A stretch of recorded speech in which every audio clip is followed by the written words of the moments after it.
Hi, hello, welcome back to Soulite Reflections. As always, I'm super glad that you're here.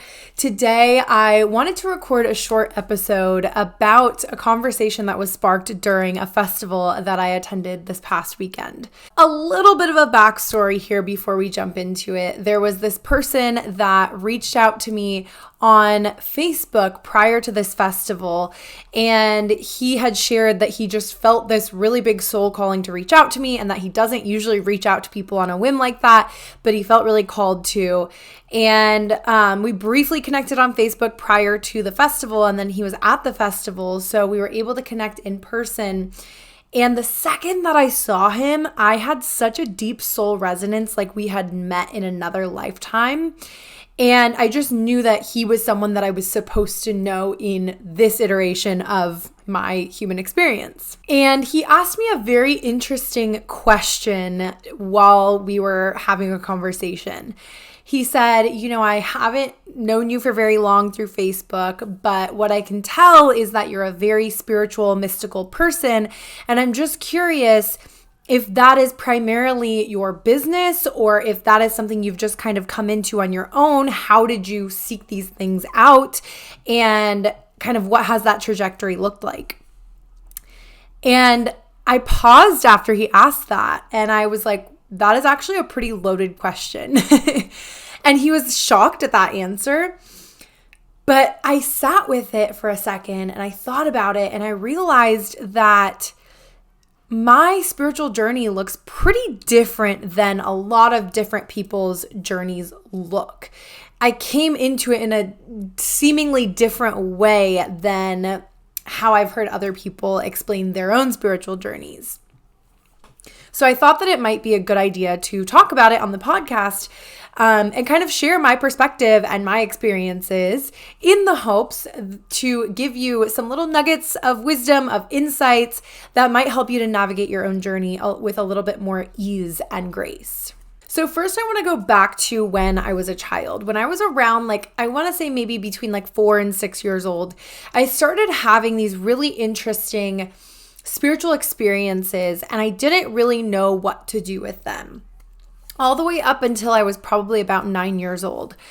I had a mom who was Catholic, and I had a stepmom who was extremely spiritual and practiced Wicca and Santeria and some really intense magic. And so I had two very different ends of the spectrum in my life.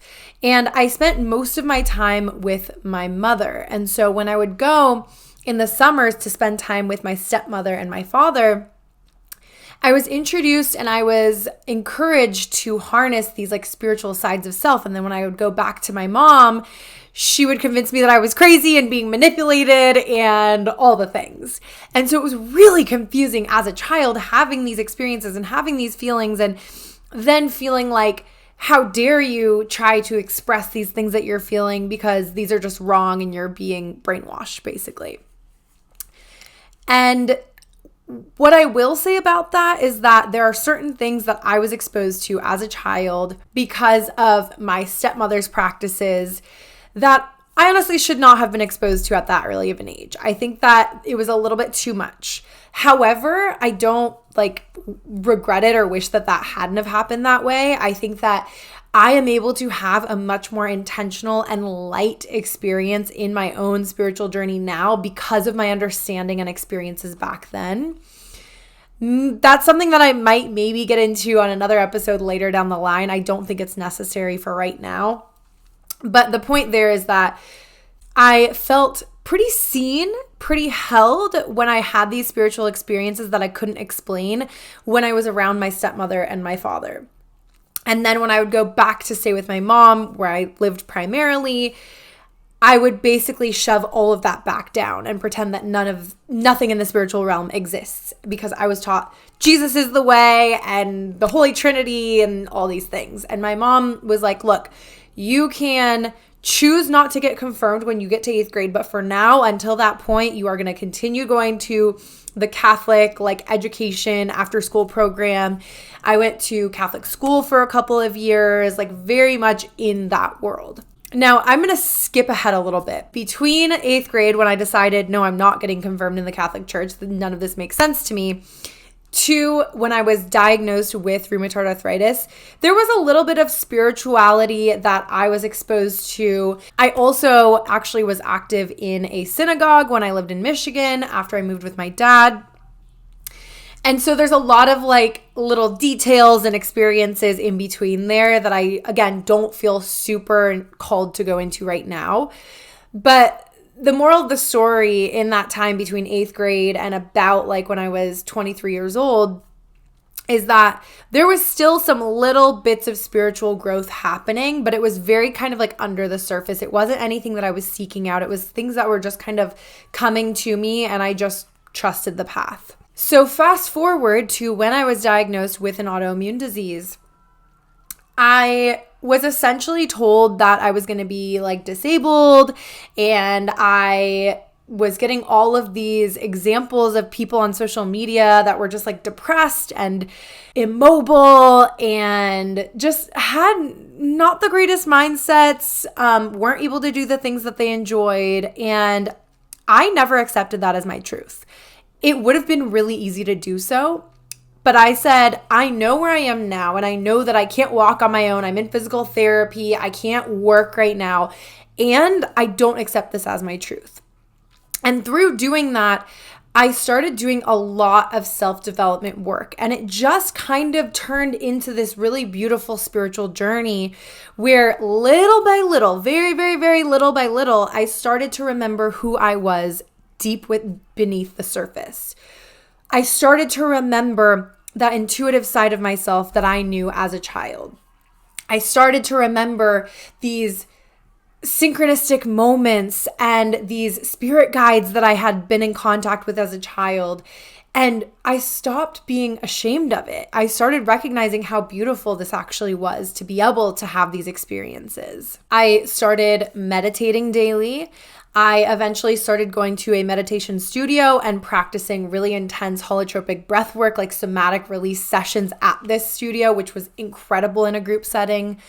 I started practicing yoga more often on my own and in studios. And through doing that, little bits and pieces, almost like breadcrumbs that my soul had left me in a prior lifetime or in this lifetime, started kind of falling into my lap. And everything started to make a little bit more sense. And the really big decisions that I needed to make in my life, such as choosing to move states, getting divorced, switching jobs, all of these things started being a little bit easier.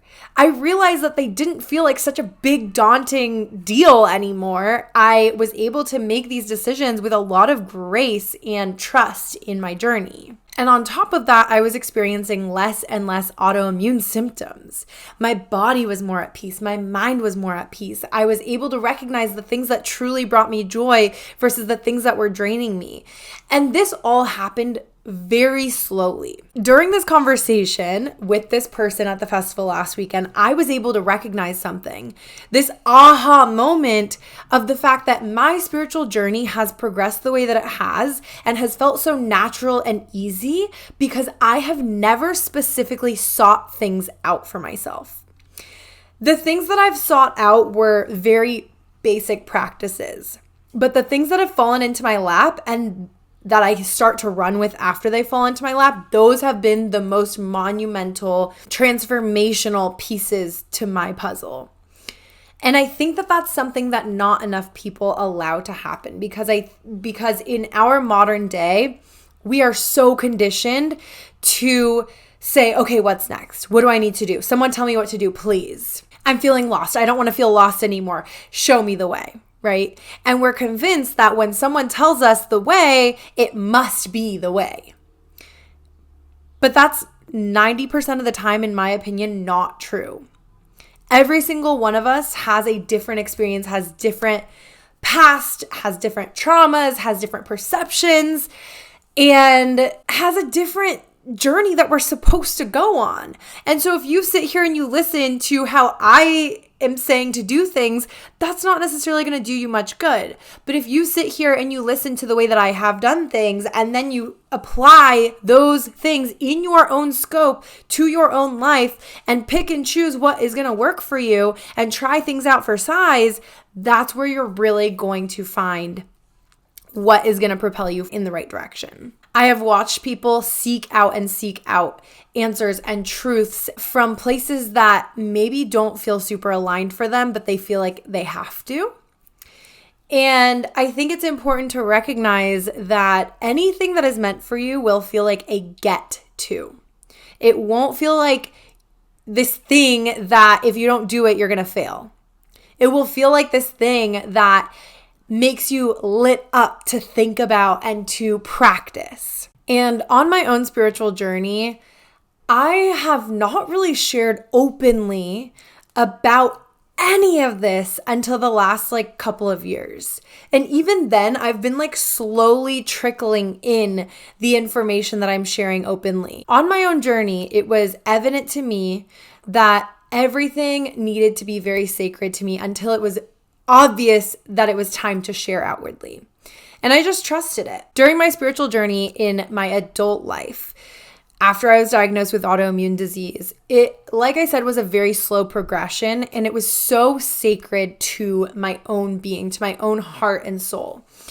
And I didn't really share a whole lot openly about it. I didn't share when I first started channeling. I didn't share when I first started getting soul downloads. I didn't share when I would get these messages coming through in my dreams. It's something that I'm still on this journey of learning how is the best way, how is the most aligned way for me to share these experiences in a way that lights other people up, that gives you the wisdom that you need to glean from what I'm sharing. That doesn't just share it to say, look, I'm having all these experiences. Isn't it cool? No, I'm here to share these experiences so that you can actually take something from it and apply it into your own journey. And so for the first several years, I didn't share openly about these things. And it wasn't until the last couple of years that I have very slowly started to share a little bit more. And at the festival that I went to this past weekend, I was able to host an intention setting ceremony. I was asked to do this by the festival organizers, and I was so honored to be able to do so because this was the first time that I had facilitated an experience like this in person. I've done plenty of master classes before online. I've hosted many ecstatic dances at this point, but this was different. This was an experience where people came at this festival to come set intentions for the rest of the day, the rest of the evening. And I was able to really pull in so much wisdom from Source, the universe, God, whatever you choose to call it, and create the most beautiful experience with the people that attended. It was a co-creation. And I shared at the very end of it that was the first time I had ever done that in that type of facilitation before. And I had so many people coming up to me afterward reflecting that they were shocked to hear that was my first time doing something like that. And that they believed that this is exactly why I'm on this planet. And because that went so smoothly and it was so powerful, they were reflecting back to me that I need to do this and nothing but this. And that was really exciting to hear because I feel like I've kind of been floating around in this space ever since stepping out of specifically autoimmune coaching. Just over the last year and a half, I've been able to tap into this more spiritual side in such an organic way. I have never tried to be anything that I've not. I have never saw anything out that didn't feel aligned. I have just let things kind of fall into my sphere. And when they do, I'm like, oh, okay, cool. Let's follow these breadcrumbs, see where they take us. And then I get to share about that. It is so beautiful to have these organic experiences. And this is why I felt like it was important to record this episode. Because again, I feel like so many people seek things out because they're convinced it's going to be the next best thing. It's going to be the thing that propels them forward. It's going to be the thing that fixes them. And that's just not the case. The thing that fixes you will be recognizing the light that you actually have within and starting to practice so much fucking self-love, so many uncomfortable experiences without masking it with spirituality, without masking it with toxic positivity. You have to go into the darkness to find the light. I have been through so much fucking darkness. And the thing about it is we're always going to continue to go through more darkness. That's just the way this human experience goes. We signed up for this. The more that you are trying to seek, just to try to get away from the pain, the harder things will be because you're actually creating resistance. You're creating resistance because basically what you're doing is trying to slap a bunch of Band-Aids on yourself. Like, no, please. Like, I'm trying to fix myself instead of like going to get the surgery that you need. But it's true. So I want you to recognize, take inventory in your own journey right now. What are some of the practices? What are some of the beliefs? What are some of the things, the tools that you have been trying to implement into your experience? And are they actually resonant? Go through them one by one. Recognize, does this feel like a get to or does this feel like a have to? Sit with it for a second and make sure that your entire body, mind, and soul and heart are all in it. It could be something as simple as I have this deck of cards here, right? I could hold it up to my heart and say, okay, is this feeling like it's aligned for my highest good right now? Yes? Okay, cool. My mala beads. Are these feeling like they're aligned for my highest good right now? Yes. Okay. These hoop earrings that are sitting here, I don't know. Are these feeling like they're aligned for my highest good right now? Yes. Okay, cool. And then kind of go through, and it doesn't have to be like physical tools like that, but think about these different practices that you have. It is okay to let things go. It doesn't make you a failure. I talked about this on the last episode, right? Trying out different things and recognizing that it's okay if you don't make it all the way through or if you don't continue a practice. It's actually what we're supposed to do in this human experience. So take inventory for yourself and recognize if you are trying really hard to speed up your healing process, whatever kind of healing process you're in, whether it's physical, emotional, mental, all the things. Unfortunately, your soul doesn't know time. Time doesn't exist to your soul, truly. So if you're trying to speed it up, that means nothing to your soul. And all you're doing is creating resistance. You're like, it's like you're trying to skip over these hurdles, but you keep crashing into them instead. You can't actually skip over them. It's like a big brick wall. And then the only way to break down that brick wall is to do the tough work, is to face the shadow work. And unfortunately, a lot of spiritual gurus out there will try to help you bypass that shadow work. And that does not make you a good human. That does not make you a well-rounded soul. We need more people to be doing the shadow work, to be going to the fucking depths. Because the deeper and deeper you go, the higher and higher you can rise. I think that's all I got for you. I think that's all I'm going to throw at you for today. But as always, I would love to hear what you think of this episode. If you had any soul downloads come through, if there's anything else that you want to talk a little bit deeper with me about, I do offer one-on-one coaching sessions. I also have a retreat coming up. I don't think I've mentioned this on the podcast quite yet. November 27th through December 1st in Joshua Tree, California. I just announced it less than a month ago, and I only have 5 spots left as of right now. So if you're interested, please reach out to me as soon as possible. It's a 5-day all-inclusive luxury retreat. It's going to be absolutely amazing. We have a private chef. We have a Joshua Tree National Park excursion day complete with a nature walk, cacao ceremony, and sound healing in the park, which is absolutely the most amazing experience. We also will have ecstatic dance and private DJ sets every single night. We have some awesome experiences such as a breathwork facilitator coming through and lots of other surprises. Everyone gets their own bed, which is amazing. And there's some amazing amenities there, such as a heated pool, a hot tub, an indoor and outdoor yoga shala, this beautiful communal space, and so much more. So if you're interested, please let me know as soon as possible. I so look forward to sharing this space with so many aligned souls. Until next time, keep shining, keep aligning, and we'll talk soon.